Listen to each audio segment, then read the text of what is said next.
vote pour la science avec Isabelle Burgon. Bonjour à vous, j'espère que vous allez bien. Avec l'âge survient chez les femmes, avec la baisse d'hormones, des manifestations désagréables, bouffées de chaleur, irritation, insomnie, lorsque la ménopause s'installe. Certains hommes connaissent aussi des épisodes de fatigue et d'irritation liés à la baisse d'hormones. Lisez à ce sujet le texte de ma collègue Kathleen Couillard sur l'andropause, sur le site de l'agence Science Presse. Mais ce processus normal et incommodant touche surtout les femmes vieillissantes. Ces symptômes inconfortables poussent bon nombre d'entre elles à se tourner vers l'hormonothérapie, une prise d'hormones pour conserver leur qualité de vie et de sommeil. La science est claire, les avantages de l'hormonothérapie pour la santé des femmes l'emporteraient sur les risques. Si le traitement est commencé avant 60 ans ou moins de 10 ans après le début de la ménopause, selon la Société des obstétriciens et gynécologues du Canada.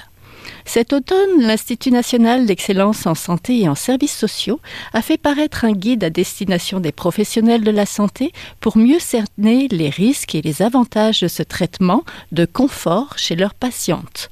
Les traitements d'hormonothérapie, où en est-on en 2024 ? Nous en parlons tout de suite. Restez là.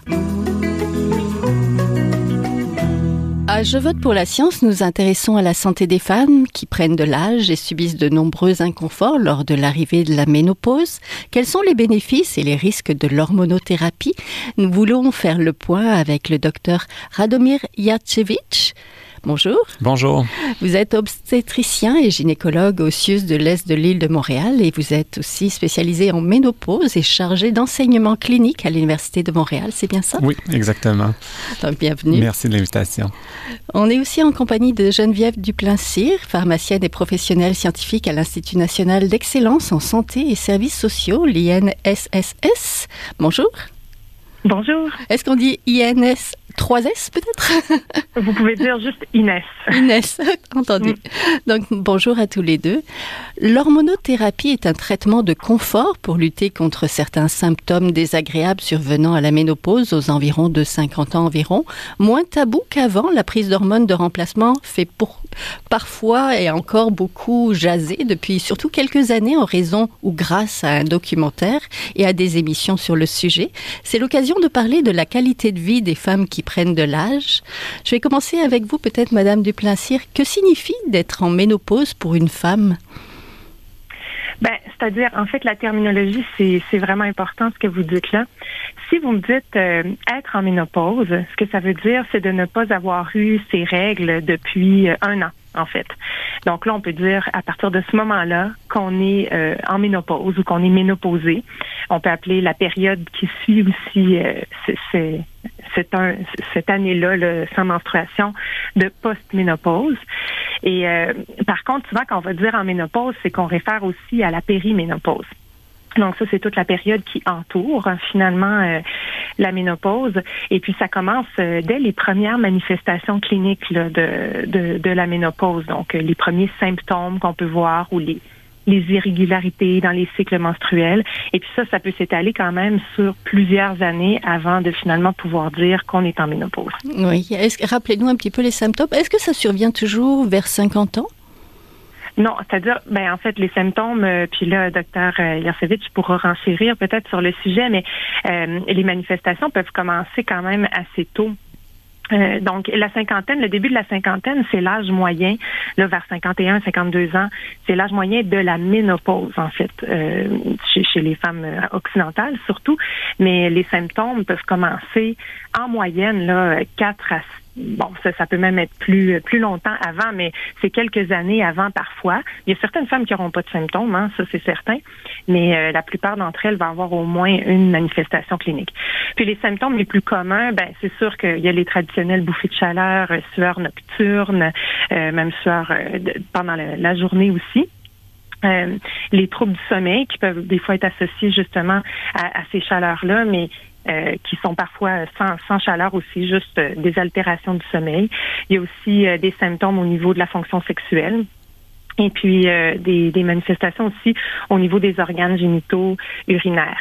Mais en plus de ça, la fluctuation des hormones peut entraîner une panoplie d'autres symptômes qui sont vraiment très variables et diversifiés là, selon les femmes. Ça peut aller de difficultés cognitives, là, comme des pertes de mémoire ou des difficultés à trouver ses mots, difficultés à se concentrer, puis aussi des douleurs articulaires, musculaires. Il y a plusieurs femmes qui vont prendre du poids, surtout au niveau du ventre. Oui. Et puis, il y a beaucoup de symptômes psychologiques dont les femmes se plaignent, là, soit de l'instabilité émotionnelle ou plus de symptômes anxieux, plus de symptômes dépressifs. Donc, on peut vraiment voir ça apparaître le plus tôt, avant la cinquantaine. Entendu. Je vais demander justement au docteur Jachevich de compléter. Quelles sont les conséquences donc de la ménopause sur la santé des femmes? Bien, en fait, la ménopause en tant que telle, si ça se passe bien, ce qui est le cas pour quand même une bonne partie des femmes, comme on le mentionnait, il n'y a pas de conséquences en tant que telles, dans le sens que c'est un processus normal un peu. Donc, si la patiente n'a pas de symptômes, elle verra probablement pas une atteinte de sa qualité de vie en ce sens-là. Mais c'est sûr que l'arrivée de la ménopause, puis le déclin en estrogène entraîne chez les femmes une augmentation de risque de maladies cardiovasculaires parce que l'effet protecteur des estrogènes était là pendant toutes ces années. Donc, en enlevant les estrogènes naturellement ou dans d'autres contextes, là, par exemple suite à une chirurgie, donc il peut y avoir d'autres causes qui peuvent mener à la ménopause, eh bien, on peut augmenter. En fait, on voit l'apparition d'augmentation des risques de maladies cardiovasculaires chez la femme.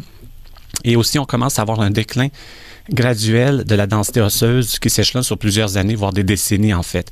Donc, il y a quand même des effets protecteurs des estrogènes naturels qui disparaissent en quelque sorte, ou en tout cas s'installent graduellement avec la ménopause. Donc, est-ce que ça, on peut voir ça comme un risque de la ménopause? En même temps, ça fait partie du processus naturel. Donc, pour le moment, on va y revenir plus tard à l'hormonothérapie. On ne s'en sert pas comme mesure préventive de ces maladies-là, surtout chez les femmes qui n'ont pas de symptômes. Donc, les os, le cœur, le cognitif du côté aussi peut-être du cerveau. Est-ce qu'il y a plus d'anxiété et il y a plus de conséquences?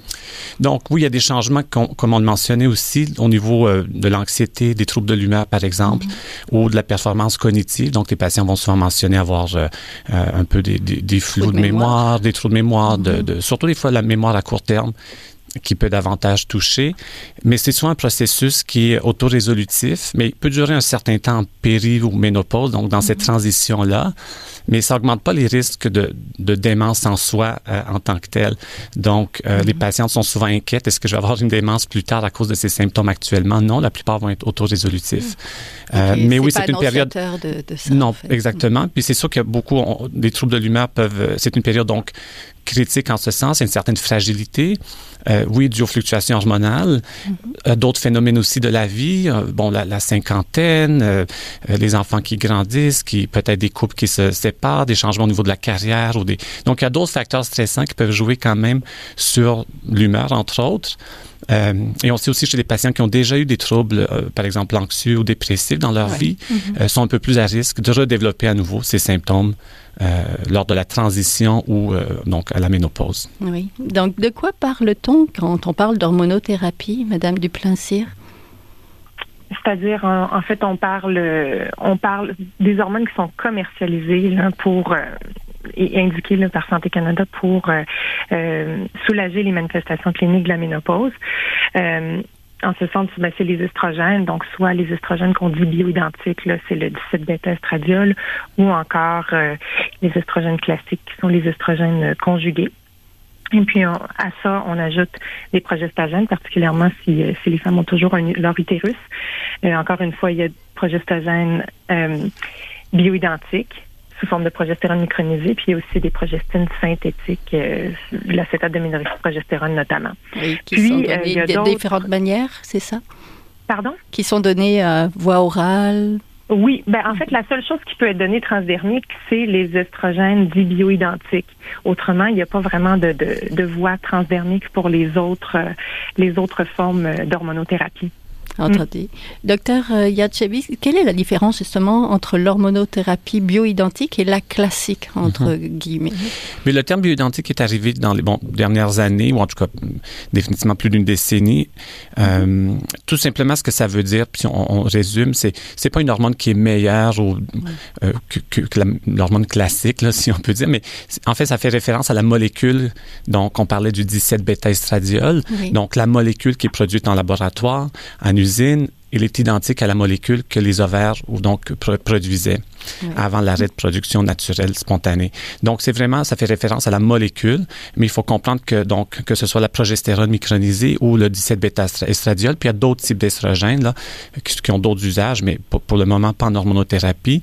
Ça reste oui. Alors, on prend... Exactement. Donc, on prend dans la nature ce qui se retrouve donc des molécules qui sont converties en laboratoire pour obtenir... Parce que le 17-bêta-estradiol, oui, il existe dans la nature, mais pas en quantité suffisante pour en produire des millions de comprimés ou de gels. Donc, il y a toujours une transformation qui est faite. Alors, c'est pas naturel au sens... Voilà, exactement. Alors, mais c'est identique à la molécule. Donc, par la suite, il y a eu des études, en fait, qui ont démontré que peut-être certaines de ces molécules, donc dites bioidentiques, confèrent un moindre risque, par exemple, au niveau du cancer du sein. Par exemple, on va prendre cet exemple-là. Pourquoi il y a un débat actuellement autour de ça? Autour de l'hormonothérapie ou justement de l'hormonothérapie identique, de classique. Mais en fait, je pense, le débat, il est presque résolu, en fait. C'est vrai qu'avec le reportage il y a quelques années de l'automéno, le débat gravitait surtout autour du bioidentique ou pas, j'ai l'impression. Puis en fait, pour beaucoup de nous, pour les cliniciens, ce débat est en fait résolu. Je pense qu'on est rendu à un autre niveau de débat qui est la désinformation sur l'hormonothérapie, la ménopause et la périménopause qu'on voit à travers tous les médias et de toutes sources. Donc, le débat, en ce sens, pour nous, il est réglé, mais le débat venait originalement de l'étude White, qui était la Women's Health Initiative, où on n'utilisait pas les hormones bioidentiques, donc on utilisait les estrogènes conjugués équins. Oui. Donc, c'est des hormones qui sont collectées dans l'urine des juments, exactement. Et on l'avait combiné dans donc un des bras de l'étude à l'acétate de médroxyprogestérone, qui est un progestatif synthétique, entièrement synthétique. Donc, il n'est pas identique à la molécule de la progestérone produite par le corps jaune suite à l'ovulation. Donc, le débat venait de là parce que dans cette étude-là, on a démontré, puis en fait, on l'avait publié initialement comme quoi l'hormonothérapie était dangereuse, augmentait le risque de cancer du sein de plus de 23%, augmentait les risques d'AVC, augmentait les risques de démence, en tout cas. Mais c'était surtout le focus sur le cancer du sein. Et donc, c'est de là que partait le débat et qui a été maintenu pendant plusieurs années jusqu'à un peu l'introduction plus massive des hormones bioidentiques. Là. Entendu. À quoi vient répondre le guide publié cet automne par l'Institut national d'excellence en santé et en services sociaux sur les bénéfices et les risques d'hormonothérapie, Madame Duplain-Cyr? C'est un guide qui est à destination des professionnels de la santé. Oui, c'est ça, tout à fait. En fait, là, il y a deux outils, en fait, qu'on a publiés pour les professionnels de la santé. Il y a l'outil d'aide à la prise en charge, puis celui dont vous parlez, c'est vraiment... En fait, c'est pas tout à fait un guide, c'est vraiment un outil où, finalement, on résume les résultats de nos revues systématiques. Sur plus de 26 résultats d'intérêt là, sur l'hormonothérapie. Puis justement, en fait, ce qui le distingue, ce guide-là, ou cet outil-là des autres outils, c'est qu'on a vraiment voulu mettre en parallèle les résultats distincts pour l'hormonothérapie dite bioidentique, puis en parallèle avec les résultats distincts pour l'hormonothérapie classique. Parce que la plupart des guides, en fait, relatent les risques et les bénéfices, soit de l'hormonothérapie classique, là, qui sort finalement de l'étude White, comme disait le Dr. Yarosevich, ou encore de tous les résultats ou l'hormonothérapie, toutes sortes combinées, là, finalement. Étant donné le grand nombre de données qui provient des études White et des autres études, en fait, qui ont utilisé l'hormonothérapie classique, mais ces résultats-là étaient très teintés là, par les résultats de l'hormonothérapie classique. Mais étant donné le débat le débat médiatique là, qui disait que l'hormonothérapie bioidentique était meilleure finalement ou plus sécuritaire que l'hormonothérapie classique, nous, on a vraiment voulu faire le tour de la question puis aller chercher les résultats distincts là, pour les deux types d'hormonothérapie. OK. Au point de vue bénéfices et risques, qu'est-ce qui se dégage de ce... Au niveau des bénéfices, en fait, c'est la même chose, que ce soit de l'hormonothérapie bioidentique ou de l'hormonothérapie classique. Donc, les hormones bioidentiques sont pas forcément ni meilleures ni pires que l'hormonothérapie classique. Donc, pour les bouffées de chaleur particulièrement ou encore les fractures, c'est les mêmes résultats, grosso modo, qu'on obtient avec les deux types d'hormones. C'est vraiment au niveau des risques qu'on peut voir certaines différences. et particulièrement pour l'hormonothérapie, le 17-bêta-estradiol par voie transdermique. Mais donc la bioidentique, c'est ça? La bioidentique, exactement. Mais si on prend la bioidentique, par exemple, par voie orale, on va avoir les mêmes effets au niveau de la formation de caillots, par exemple, au niveau thromboembolique ou au niveau des AVC, parce que c'est pas une question de bioidentique ou de classique, c'est une question de transformation au foie lorsqu'on prend le comprimé, finalement, d'hormones par la bouche. Lorsqu'on prend l'hormone par voie transdermique, on évite ce premier passage hépatique là, qu'on appelle, qui fait augmenter les facteurs de coagulation. Et puis donc, on voit pas nécessairement d'augmentation de risque thromboembolique ou d'AVC avec la voie transdermique. Mais la voie transdermique, on l'a seulement avec l'hormonothérapie bioidentique de toute façon.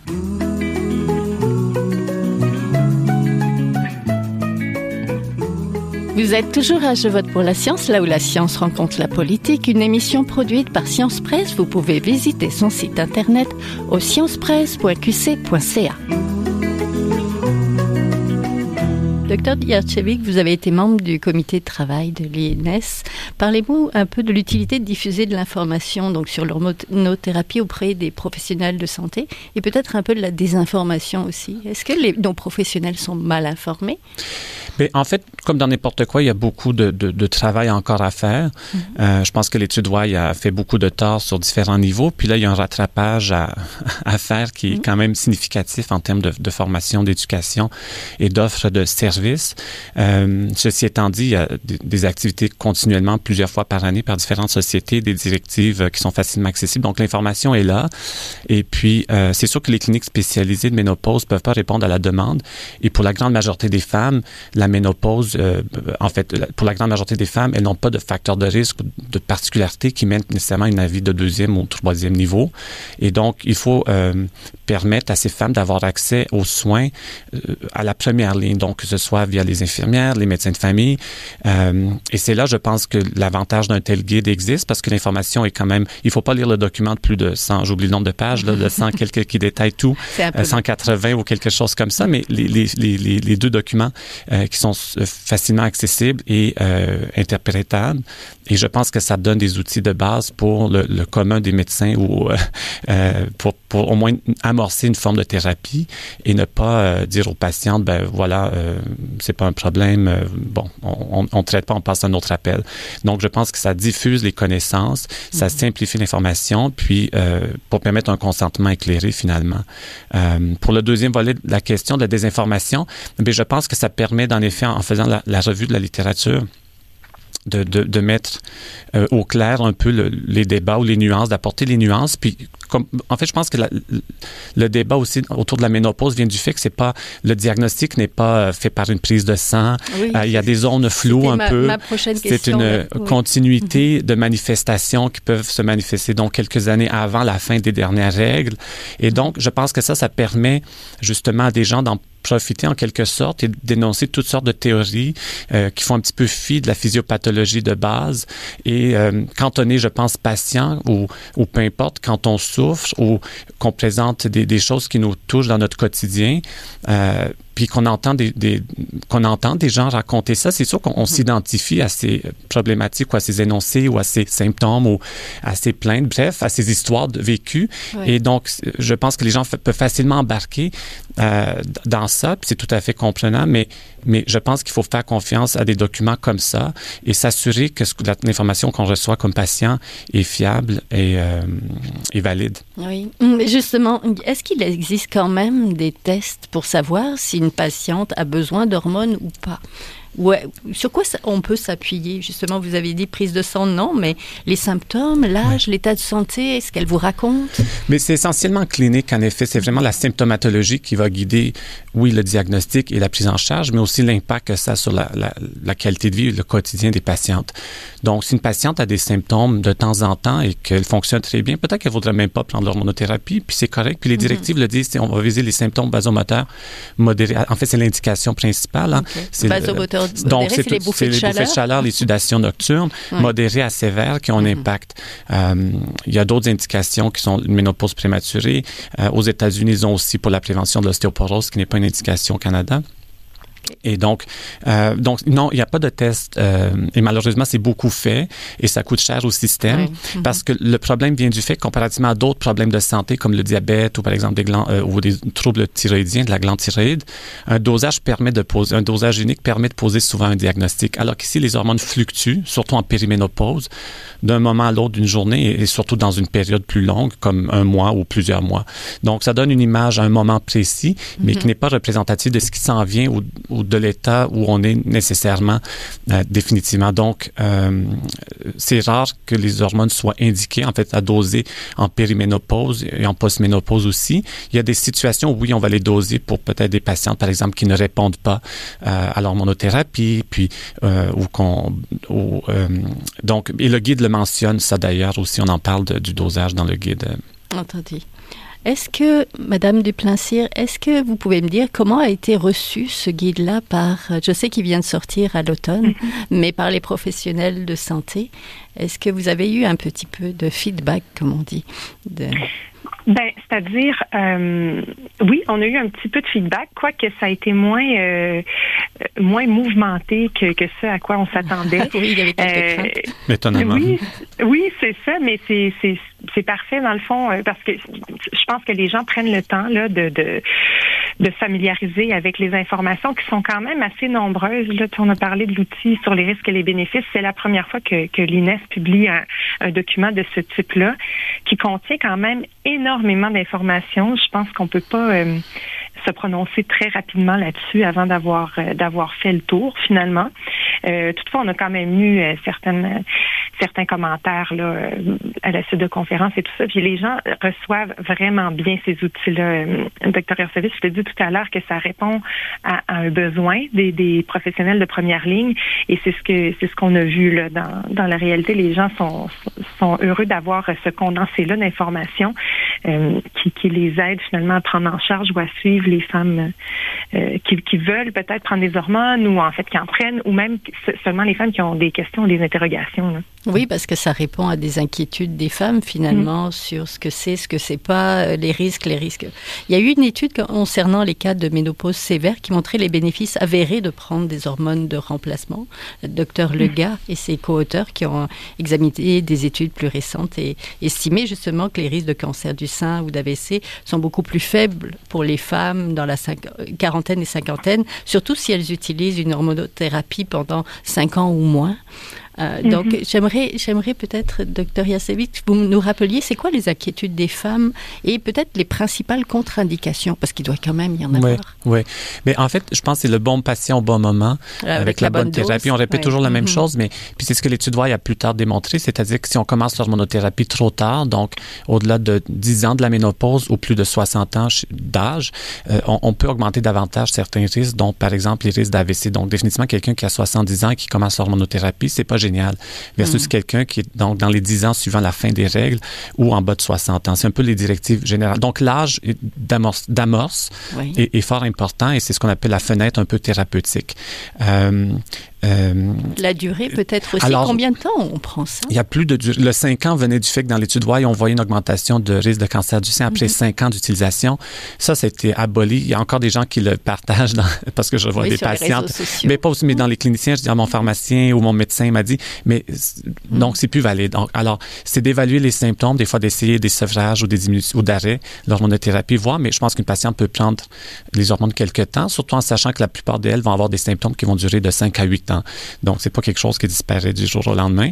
Oui. Il y avait un autre volet à votre question.